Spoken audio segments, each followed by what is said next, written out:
Es bastante común referirse a la relación de uno con Jesucristo como una relación personal con Él.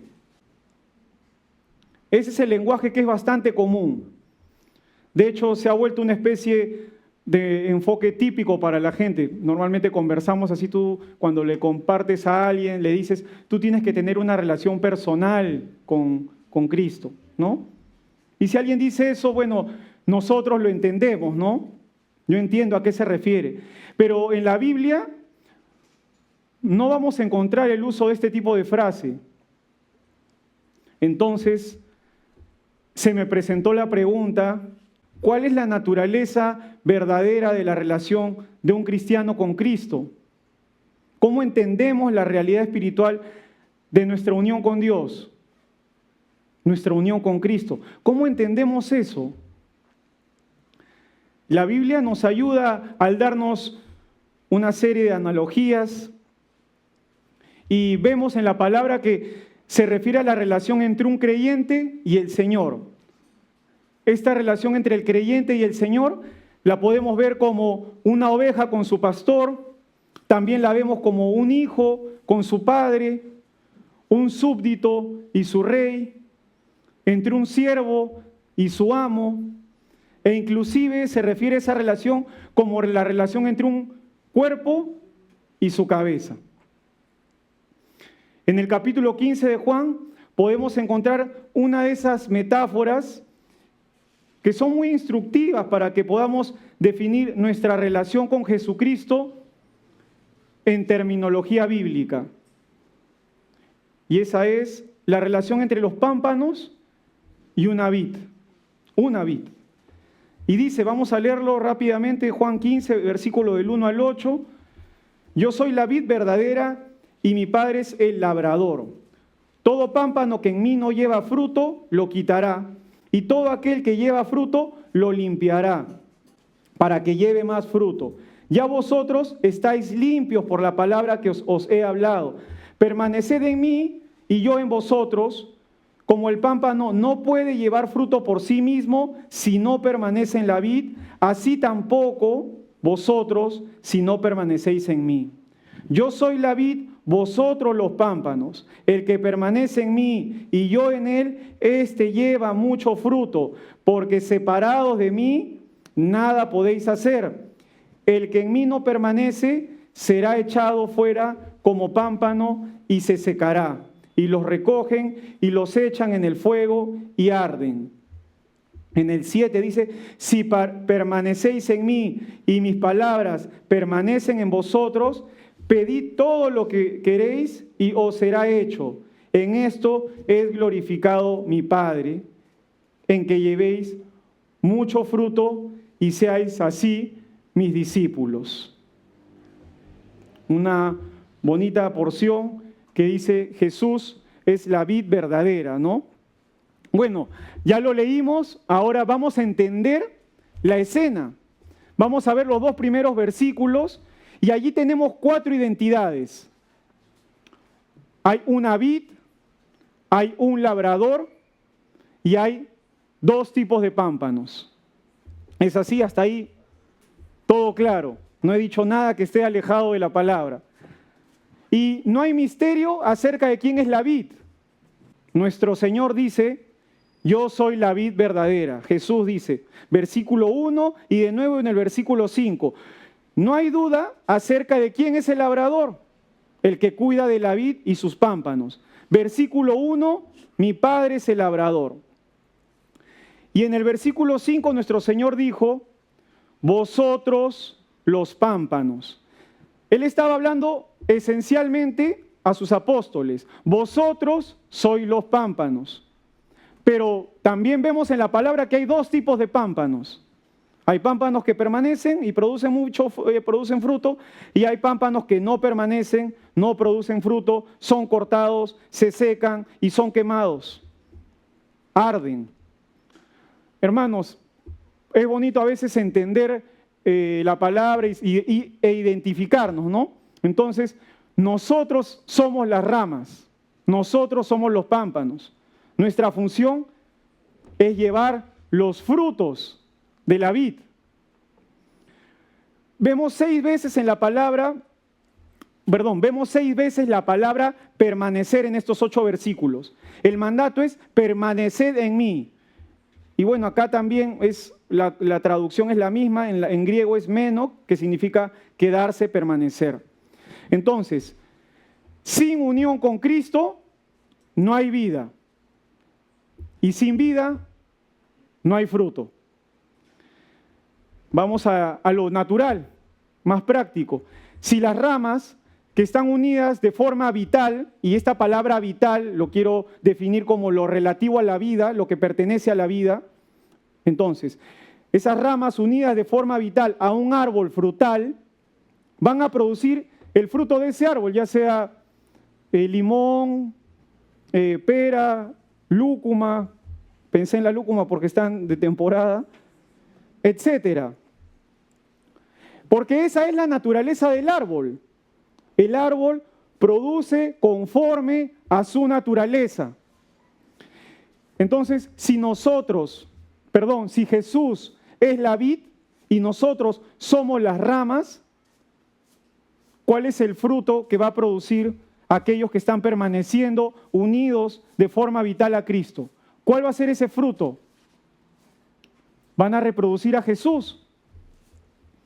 Un creyente que está llevando fruto se está conformando cada vez más al carácter de Cristo. Y podemos ver también en Gálatas 5:22, mas el fruto del Espíritu es amor, gozo, paz, paciencia, benignidad, bondad, fe, mansedumbre, templanza. Contra tales cosas no hay ley.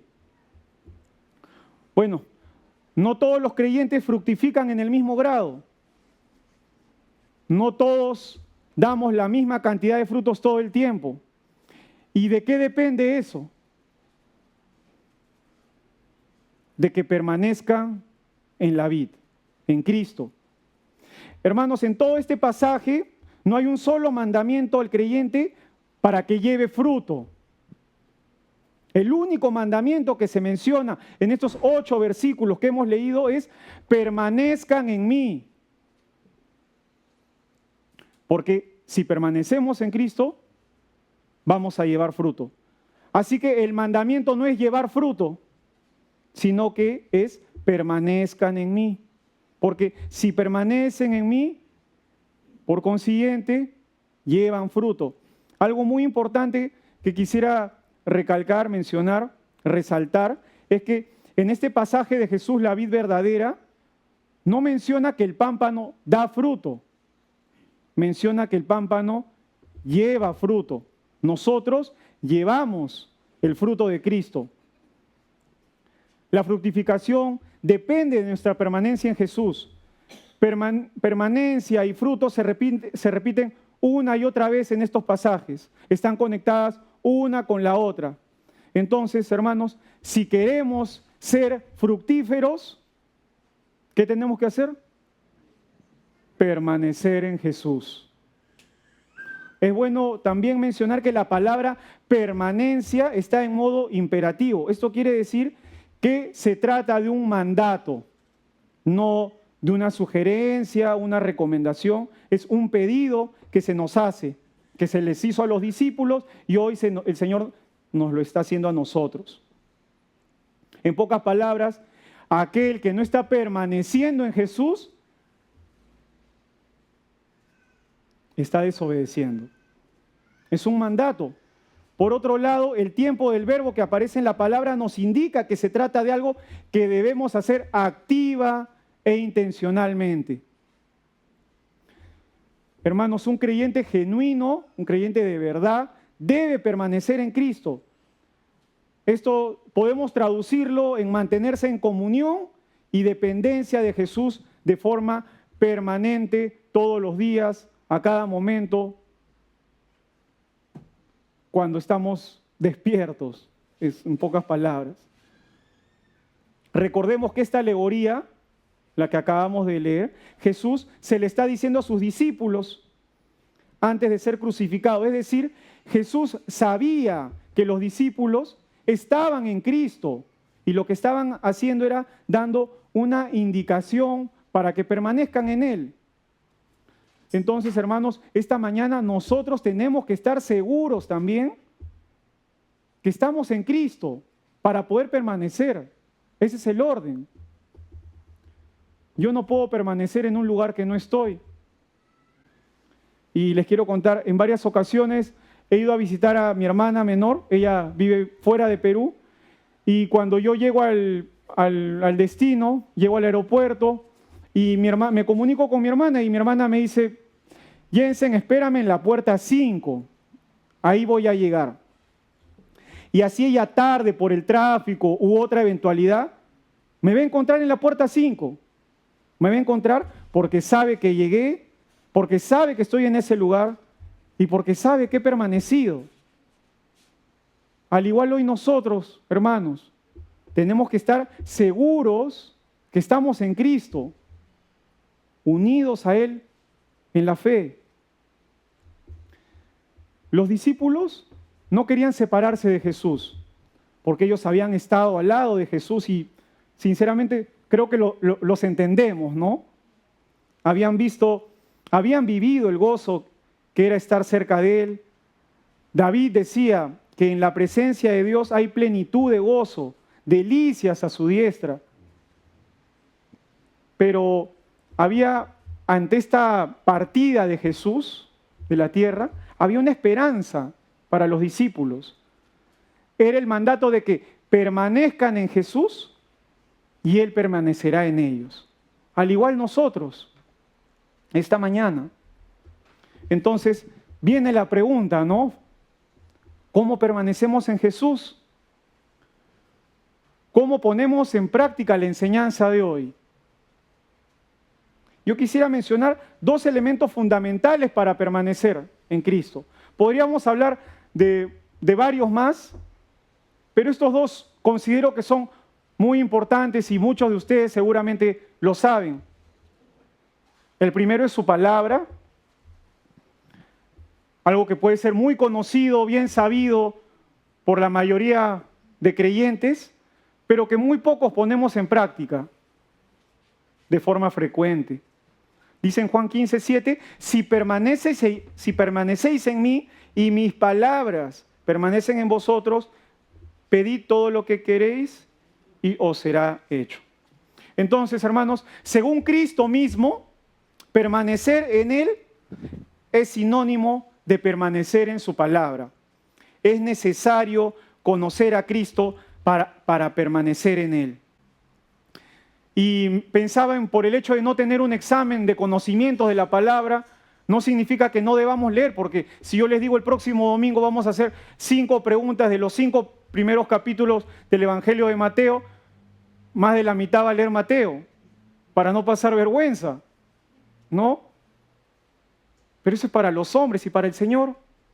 Finalmente, en la palabra está su palabra. Es como tu padre te haya dejado, no te puede hablar, pero está su palabra. Puedes entender, puedes leer sus pensamientos, lo que quiere, lo que siente, lo que quiere que tú hagas, sus planes para tu vida. Algo muy cierto es que no hay atajos para una vida cristiana fructífera. Todo lo contrario, es un precio que se tiene que pagar. Pero vale la pena leer la Biblia todos los días para saber lo que Dios quiere decirnos, porque su palabra se mantiene vigente. Y no podemos decir que no tenemos tiempo, porque va a ser de bendición para nosotros, de aliento, nos anima, nos corrige, nos convierte. Si nos hemos descarriado por un momento, hemos sacado el pie del camino, Él nos devuelve a Él a través de su palabra. La palabra de Dios es la verdad que tú y yo necesitamos para transitar cada día de nuestra vida. Dice la Biblia que nos hace más sabio que nuestros enemigos. Eso está en Salmo 119, 98. Más sabio que los viejos, en el versículo 100. La Biblia nos va a capacitar, hace sabio al sencillo, dice en el Salmo 19, 7. Nos dará sabiduría, guía, nos ayudará, lo principal, a permanecer en Cristo. Les cuento algo. ¿Sabían que una persona que ha salido de la primaria sin nunca haber asistido a la secundaria o a la universidad, que conoce la palabra de Dios tan bien como puede conocerla la mente humana, es mucho más sabio o más sabia que cualquier doctor en filosofía que jamás haya abierto la Biblia. Dicen Salmos 119, 104, que por la Biblia adquirimos inteligencia. Y yo les quería comentar el caso de Dwight Lyman Moody. Muchos lo conocen, pero este Moody, para los que no lo conocen, fue el evangelista más grande del siglo XIX. Estaba al nivel de Billy Sunday y Billy Graham. Moody era un hombre que no solo no era letrado, sino que era bastante iletrado. Masacraba el inglés. En alguna ocasión se dice que asesinó el idioma del rey, el inglés. Cuando hablaba ante el público, ante un público letrado, la gente se sentía avergonzada, hacía todo lo posible para destrozar el idioma. Esto debido a que adquirió una educación de 5º grado. Y en cierta ocasión, Moody estaba predicando en Londres ante un público muy sofisticado y destrozando el precioso inglés. Leía yo esto, en un lugar muy poco tolerante. Para eso, mucho más intolerante que cualquier lugar en los Estados Unidos. Era una congregación muy, pero muy estudiada, que se sintió ofendida, dice la historia, por el lenguaje y la gramática de Moody. En cierto momento de su predicación hubo un receso. Entonces, Moody bajó y una persona, un asistente, tomó una hoja de papel y escribió ahí una sola palabra. Y se lo dio a Lugier. Escribió la palabra tonto. Y dijo, pónganla sobre el púlpito para que el hombre la vea cuando suba. Para que cuando vuelva a hablar pueda leer esa nota. Moody pasó al púlpito a continuar con el sermón y abrió la hoja y dijo, vaya, esto es extraordinario. En todos mis años de predicador he sufrido el proceso de recibir cartas de personas que no ponen su nombre. Y hoy alguien puso su nombre, pero se olvidó de escribir la carta. No era muy letrado, pero sí tenía una agilidad mental por lo que la Biblia había hecho en él. Actualmente se sabe que por medio de este hombre, hoy existe el Instituto Bíblico Moody, la cadena radial Moody, la casa editorial Moody, la iglesia Moody y la ciencia Moody. Esta es la evidencia de un hombre que tomó en serio la palabra de Dios. Dios revolucionó su vida y mediante su vida Dios pudo revolucionar la vida de otras personas. Hermanos, la palabra de Dios nos capacita. Eso es indudable. Y hace sabio al sencillo. Imagínense, Moody se burló de esa persona que pensó que era más hábil que él. Moody permaneció en Cristo, tenía una comunión y una dependencia total con Cristo. Y yo te pregunto esta mañana, ¿quieres ser sabio? ¿Quieres ser inteligente? ¿Quieres tener un IQ superior al de los demás? Bueno, tienes que leer la Biblia, pues. Tan sencillo como eso. ¿Quieres permanecer en Cristo? Su palabra debe morar en ti abundantemente. No estoy dando algo muy difícil de hacer. El Señor nos está dando algo sencillo, podríamos llamarlo así. El segundo elemento indispensable para permanecer en Cristo es la oración. Y si hay algo que caracterizó la vida de Jesús durante todo su ministerio terrenal, fue la relación de intimidad y cercanía que él mantuvo con su Padre Celestial. En todo momento y en toda circunstancia. Jesús a través de toda su vida dependió claramente de su Padre en oración. Entonces Jesús le estaba diciendo a sus discípulos con toda autoridad que permanezcan en Él, y Él estaba dejando su ejemplo. ¿Cuál era su ejemplo? Leamos cómo Lucas da el detalle de cómo Jesús oraba al Padre en Getsemaní. Dice en Lucas 22:39, y saliendo se fue como solía al monte de los olivos, y sus discípulos también le siguieron. Como solía. ¿Qué significa eso? Esto nos hace ver que eso no fue un hecho aislado en la vida del Señor. Esto es algo que Él acostumbraba a hacer, apartarse al huerto de Getsemaní para estar a solas con Dios. En Mateo 14:23 dice, despedida la multitud, subió al monte a orar aparte, y cuando llegó la noche estaba allí solo. Es decir, aún no era de noche, era quizás de día o al final de la tarde, pero Jesús sabía que la efectividad de su ministerio dependía de su intimidad con su Padre. Veamos ahora lo que dice Lucas, Marcos y Juan, quienes también estuvieron con Jesús en su ministerio. Dice en Lucas 6:12, en aquellos días Él fue al monte a orar y pasó la noche orando a Dios. Marcos dice, levantándose muy de mañana, siendo aún muy oscuro, salió y se fue a un lugar desierto y allí oraba. Y Juan dice, después de que Jesús dijo esto, dirigió la mirada al cielo y oró así. En unos segundos hemos visto los 4 evangelios, 4 puntos de vista, y estos resaltan que Jesús oraba. Podemos ver que se mencionan diferentes horas del día. Jesús ora muy de mañana, Jesús ora de tarde, Jesús pasaba la noche orando e inclusive oró antes de morir. Jesús, el Hijo de Dios, Dios hecho hombre, dependía enteramente de su Padre Celestial.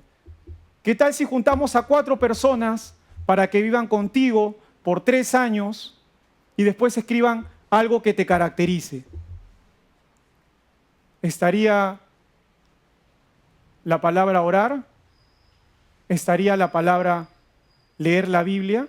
¿Qué dirían esas 4 personas que convivieron contigo por 3 años? ¿Cuál sería el común denominador de esas 4 personas acerca de tu vida?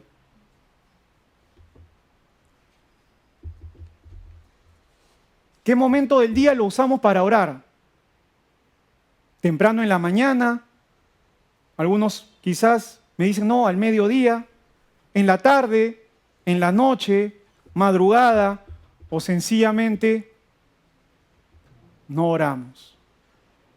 Estamos hablando de orar, de separar un tiempo para que el Señor pueda respondernos. Un tiempo de intimidad con Él. No estoy hablando de una oración rápida en camino. Está bien que lo hagamos, pero el Señor necesita esa intimidad, esa separación de toda tu agenda tan importante, que le des al Señor un tiempo.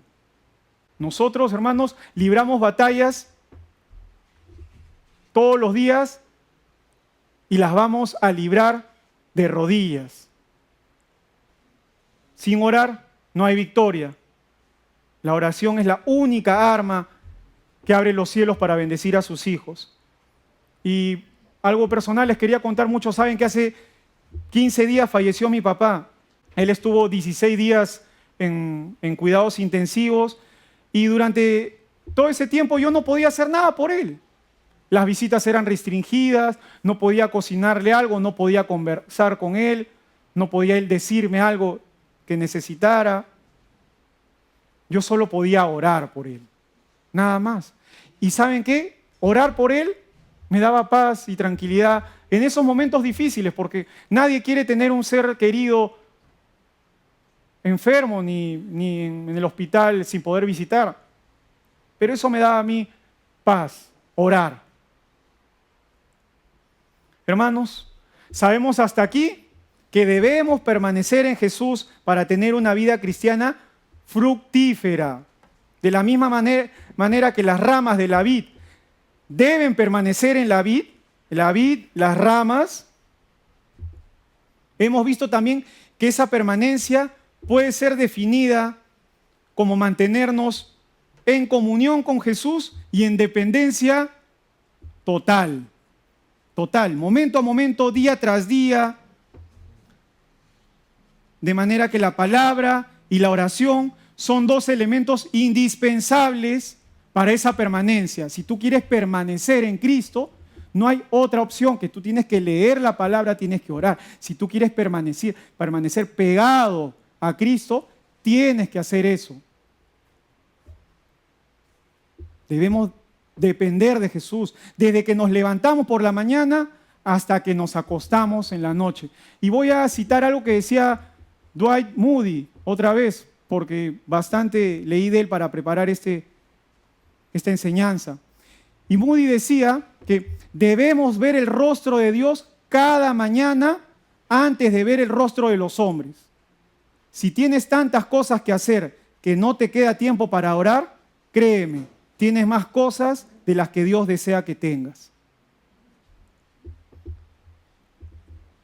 Quisiera ilustrar la importancia de la palabra y la oración con un episodio de la vida de Moody, ya que él es un ejemplo para nosotros hoy en día, porque vivió una vida completamente rendida a Dios. Él fue reconocido y hoy es reconocido por sus hábitos de oración y por ser un estudioso profundo de las Escrituras. Entonces, a raíz de conocer las Escrituras, Moody tuvo como prioridad compartir el Evangelio y hizo un compromiso en oración al Señor. Este compromiso fue que nunca dejaría pasar un día sin hablar por lo menos con una persona sobre la salvación de su alma. Así que una noche Moody iba hacia su casa desde su trabajo, ya era muy tarde, y de repente recordó que no había hablado a ninguna persona ese día acerca de Cristo. Se dijo: he aquí un día perdido, hoy no he hablado a ninguno y no encontraré a nadie a esta hora. Pero mientras caminaba, Moody vio a un hombre parado bajo un poste de alumbrado. El hombre era completamente desconocido para él, aunque el hombre le conocía a él. Moody caminó hacia el desconocido y le preguntó: ¿es usted cristiano? El hombre contestó: a usted no le importa si soy cristiano o no. Mire, si no fuera porque usted es alguna clase de predicador, lo tiraría al zanjón por impertinente. Moody, claramente afectado por lo agresiva de la respuesta, dijo algunas palabras de todo corazón y se fue. Al día siguiente, este hombre rudo visitó a uno de los más importantes entre los hombres de negocios, amigo de Moody, y le dijo: ese tal Moody, de los suyos, está haciendo más mal que bien al lado norte de Chicago. Imagínate, vino a mí anoche, yo un perfecto desconocido para él, y me insultó. Me preguntó si era cristiano, y le dije que eso no le importaba, y que si no fuera porque era una clase de predicador, lo hubiera tirado al zanjón por impertinente. Está haciendo más mal que bien. Tiene entusiasmo sin sabiduría. El amigo de Moody se quedó pensando y lo hizo llamar a Moody. Lo hizo buscar y le dijo: Moody, anoche insultó a un amigo mío en la calle. Usted fue a él y le preguntó si era cristiano. Y me cuenta que si no fuera porque usted es una clase de predicador, lo hubiera tirado al zanjón por impertinente. Usted está haciendo más mal que bien. Pobre Moody. Salió de la oficina de ese hombre un tanto cabizbajo. Y a veces, como nosotros, que dudamos si estamos haciendo bien o mal, realmente los dardos que vienen por todos lados nos hacen sentir mal. Y esto le pasó a Moody también. Y él se preguntó si no estaría haciendo más mal que bien. si realmente tenía entusiasmo sin sabiduría. Pasaron las semanas y una noche Moody estaba durmiendo cuando fue despertado por unos golpes violentos en la puerta de su casa.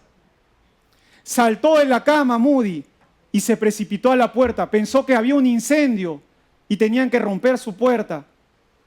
Abrió y ahí estaba ese hombre rudo y dijo: Señor Moody, no pude dormir tranquilo desde que usted me habló debajo del poste de la luz. Y he venido a esta hora porque no aguanto más. Dígame, ¿qué debo hacer para ser salvo? Moody lo hizo entrar y le dijo qué debía hacer para ser salvo. Y este hombre rudo, grosero, recibió a Cristo. ¿Se dan cuenta de lo que puede pasar con una vida que se compromete a vivir en comunión y en dependencia con Cristo? A esa vida que quiere permanecer en Cristo. Lo que acabamos de escuchar, lo que yo acabo de leer, es un milagro. Moody llevó fruto. El estar pegado a la vid da como resultado esto. ¿Cuántos podemos decir hoy en día que nuestra permanencia en Cristo ha dado en nosotros humildad, paciencia, amor, gozo, paz, templanza? ¿Cuántos podemos decir eso? Quiero mostrarles un video con el testimonio de un misionero que viajó a China a entrenar líderes cristianos de iglesias clandestinas. Este misionero comenta que se reunió con 20 líderes de la provincia de Hunan. Ellos viajaron 13 horas para llegar al hotel. Y tal era así la persecución que ellos tenían que subir en parejas por el ascensor al cuarto del hotel, porque tenían que pasar desapercibidos. Vamos a verlo. Estaban sentados los 22 de ellos y miré y les pregunté: si somos atrapados, ¿qué me pasaría a mí? Dijeron: bueno, te deportarían en 24 horas e iríamos a prisión por 3 años. Les dije: están relajando. ¿Cuántos de ustedes han estado en prisión por su fe? Y de los 22, 18 levantaron las manos. Ni pensarlo. Y les pregunté: ustedes los 22, ¿cuántas personas supervisan? Porque ellos eran líderes de grupos cristianos clandestinos en la provincia. Si contaran todas las personas en su jurisdicción, ¿cuántas serían? Y ellos contaron un poco más de 20 millones. Y les dije: ¿qué? Porque olvidamos que hay más de 1.3 billones de personas en China. Esto es loco. Bueno, yo tenía 15 Biblias y la pasé a los que pude para leer 2 de Pedro capítulo 1. Y ahí mismo una señora le pasaba la Biblia a otra que le quedaba al lado. Y pensé, interesante. Como quiera fuimos al escrito y mientras empezábamos a leer entendí el por qué ella había prestado su Biblia. Ella había memorizado todo, recitó el capítulo completo. Y cuando acabó, fui a hablar con ella en receso y le dije: ¿acabas de recitar el capítulo entero? Y dijo: oh sí, me he aprendido muchos capítulos. Le dije: ¿dónde memorizaste tantos capítulos? Ella dijo: en prisión. Uno tiene bastante tiempo en la prisión. ¿Pero no te confiscaron la Biblia? Ella dijo: sí, pero la gente trae la palabra escrita en pedazos de papel y la infiltran. Y le dije: pero si te encuentran el papel, ¿no lo confiscan? Me dijo: sí, pero por eso te lo memorizas lo más rápido posible. Porque puede que te quiten el pedazo de papel, pero no te podrán quitar lo que está escrito en tu corazón. Y pensé: wow. Bueno, después de 3 días te enamoras de estas personas. Y cuando todo acabó les dije: ¿cómo puedo orar por ustedes? Ya voy de regreso a América. Ustedes han sido maravillosos. ¿Cómo puedo orar por ustedes? Y dijeron: ¿sabes? Ustedes pueden congregarse de esta manera cuando quieran en América. Nosotros no. ¿Puedes orar para que algún día seamos como ustedes? Los miré y les dije: yo no haré eso. Y con sus ojos incrédulos me miraron y dijeron: ¿pero por qué? Y les dije: porque ustedes se montaron en un tren por 13 horas para llegar aquí. En mi país, si tienen que manejar más de 1 hora, la gente no viene.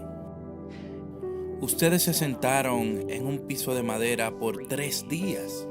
En mi país, si la gente tiene que sentarse más de 40 minutos, se van. Ustedes no solo se sentaron aquí por 3 días en un piso duro y de madera, sino que lo hicieron sin aire acondicionado. En mi país, si no hay asientos acolchados y aire acondicionado, la gente usualmente no regresa. En mi país tenemos un promedio de 2 Biblias por familia y no leemos ninguna. Ustedes difícilmente tienen Biblia y la memorizan de pedazos de papel.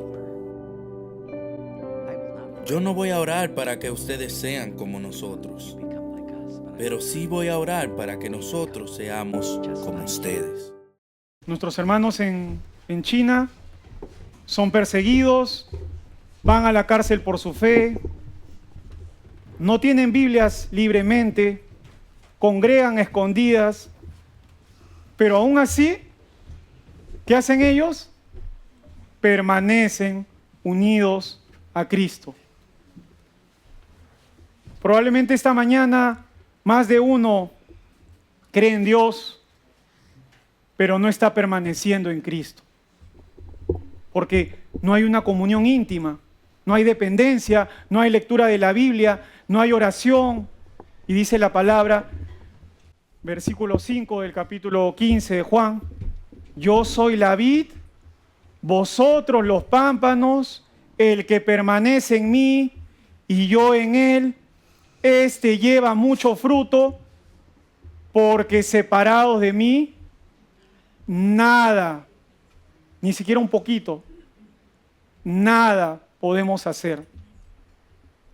Podemos creer, hermanos, pero si no permanecemos en Dios, nada podemos hacer.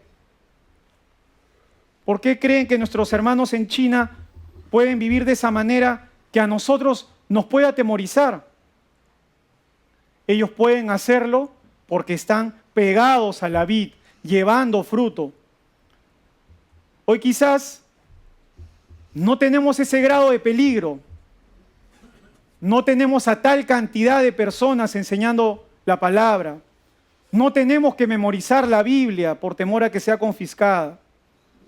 Pero esta mañana, hoy domingo, podemos ser hombres y mujeres, sin importar la edad, tan cercanos a Jesús, que sin importar la circunstancia que se pueda presentar, sin importar el obstáculo que se ponga enfrente, seamos así de cercanos como nuestros hermanos en China, así de cercanos como Moody, porque alejados de Dios, ellos no hubieran podido hacer lo que hicieron. Alejado de Dios, Moody no hubiera podido predicarle a esta persona tan ruda y recibir esa respuesta de Dios. Alejado de Dios, Moody no hubiera podido abrir ese instituto bíblico y todas las cosas, todo el legado que ha dejado el día de hoy. Ellos no hubieran podido hacer lo que hicieron.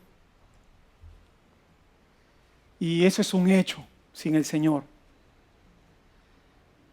Aún con todas sus limitaciones. Igualmente esta mañana, hermanos, tenemos que entender que sin Cristo, metámonos eso en la mente, sin Cristo, joven, persona adulta, hombre, mujer, sin Cristo en nuestras vidas, sin una permanencia genuina, sin la vid, nosotros, las ramas, somos inútiles, no servimos para nada, nada vamos a poder hacer sin el Señor, sin la ayuda del Señor. Esta palabra tiene que calar en nuestros corazones, no porque la esté diciendo yo soy un instrumento esta mañana del Señor, el próximo domingo viene otro hermano y en las reuniones de la semana hay otros hermanos compartiendo la palabra. Es porque el Señor nos está diciendo, tú, Jensen, sin mí, nada puedes hacer, nada, todo esfuerzo es vano. Es en vano, todo tu tiempo lo estás perdiendo, las riquezas las estás malgastando, si tú no estás pegado como esa rama pegada al tronco, si tú quieres llevar fruto, que salga ese racimo de uvas, tú tienes que estar pegado al tronco. Si no es imposible, no hay forma. Todo lo contrario, no lleva fruto, se seca, la recogen y la queman. Al inicio se hablaba de dos tipos de pámpanos, el que permanece y el que no permanece. ¿Cuál quieres ser tú esta mañana? Yo quiero ser obediente y permanecer. Yo quiero unirme a Cristo. Cada día más, yo quiero orar más, a pesar de mis limitaciones, de tantas cosas que tengo. Quiero leer más, a pesar de, quizás puedes decir, ¿qué tiempo? ¿Cómo no vas a tener tiempo? Bueno, así te puedo decir a ti, ¿cómo no vas a tener tiempo? Pero el Señor sabe que nos podemos hacer ese tiempo. ¿Qué tan dispuestos estamos nosotros? El Señor está dispuesto esta mañana. Él está dispuesto, solo falta que tú te acerques. Y no es muy difícil. Como decía yo al inicio, dice la palabra en Deuteronomio 30, del 11 al 14, dice que tenemos al alcance su palabra y la oración está así de que nosotros podamos llegar. Y en cualquier momento, dice, porque este mandamiento que yo te ordeno hoy no es demasiado difícil para ti, ni está lejos, no está en el cielo su palabra para que digas, ¿quién subirá por nosotros al cielo y nos la traerá y nos la hará oír para que la cumplamos? Ni está al otro lado del mar para que digas, ¿quién pasará por nosotros al mar para que nos la traiga y nos la haga oír a fin de que la cumplamos? Porque muy cerca de ti está la palabra y en tu boca y en tu corazón para que la cumplas. Es como si un padre le pidiera a su hijo que lo visite. ¿Qué tan difícil puede ser que tú visites a tu padre o a tu madre? Que estemos cerca de ellos.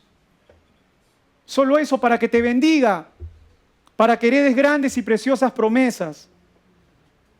No nos está pidiendo mucho para permanecer en Cristo. No es así.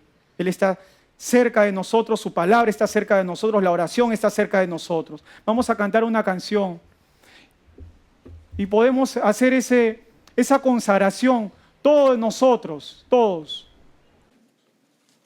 Porque, sinceramente, no deberíamos perder un día más sin consagrarnos a Dios. Yo diría, el Señor nos diría, no deberíamos perder un minuto más sin consagrarnos a Dios. Es el único que nos puede bendecir.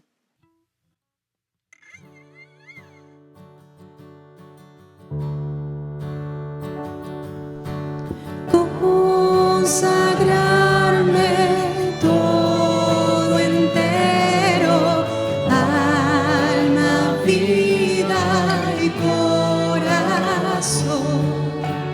Es mi íntimo deseo que hoy me anima, buen Jesús. Heme aquí, Señor, a tus plantas soy, pues a ti consagrar quiero todo lo que soy. Heme aquí, Señor, a tus plantas soy,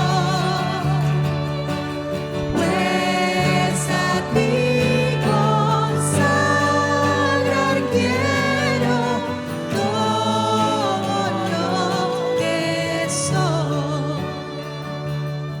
Esta mañana yo no sé en qué situación te encuentras. Yo no sé qué pasa por tu mente. Pero yo sé que sí es un deseo en tu corazón que las cosas te vayan bien.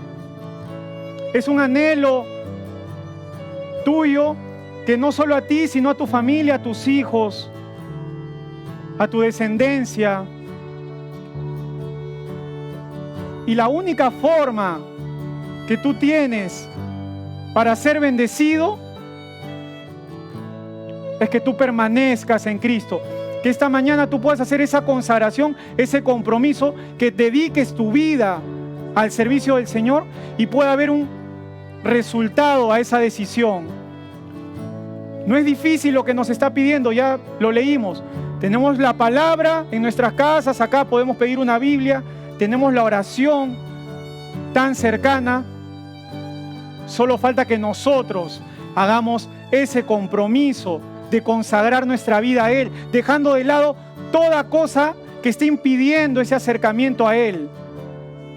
Que podamos ser ramas fructíferas. A eso hemos sido llamados como creyentes, a llevar fruto, a que más personas conozcan a Cristo, a que donde quiera que nosotros vayamos podamos dar palabras de sabiduría, de aliento, que sea grato nuestra presencia para los demás, que nos ayude el Señor. Esta mañana nos está dando la oportunidad de consagrarnos a Él.